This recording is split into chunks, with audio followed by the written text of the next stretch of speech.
জিহাদ থেকে শাহাবুদ্দিন লম্বা কিক করেছিলেন, নিচু কিক হয়নি, বল চলে গেল সরাসরি গোল লাইনের বাহিরে।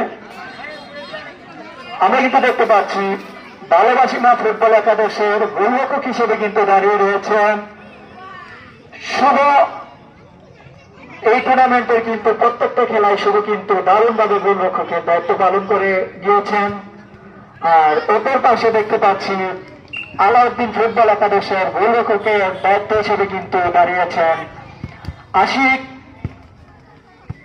উনি কিন্তু অভিজ্ঞ দারুণভাবে কিন্তু গোলরক্ষকের দায়িত্ব পালন করে থাকেন। লম্বা কিক, বল চলে গেল সরাসরি গোল লাইনের বাহিরে, আউট।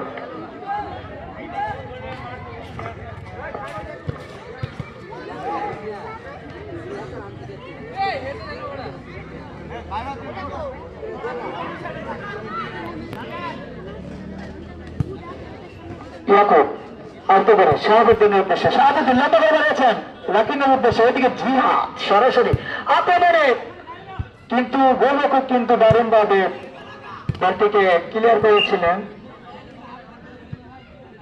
যাই হোক, বল চলে গেল গোল লাইনের বাইরে, আউট।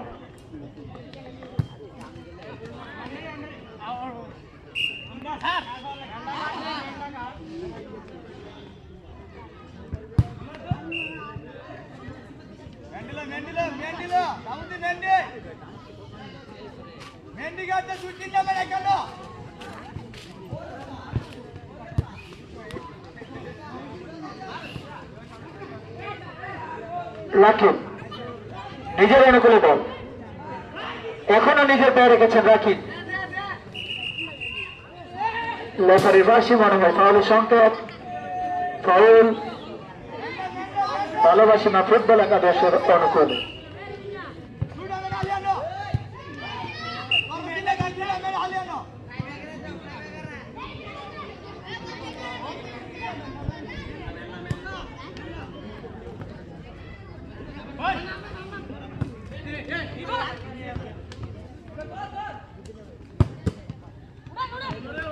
রনি নিজের অনুকূলে রাখতে পারেননি, রিভাব বড়ভাবে দিয়েছেন। ওদিকে শাহাবুদ্দিন কিন্তু গোল পোস্টের দিকে একের পর এক অ্যাটাক করে যাচ্ছেন। যাই হোক, বল চলে গেল গোল লাইনের বাহিরে, আউট।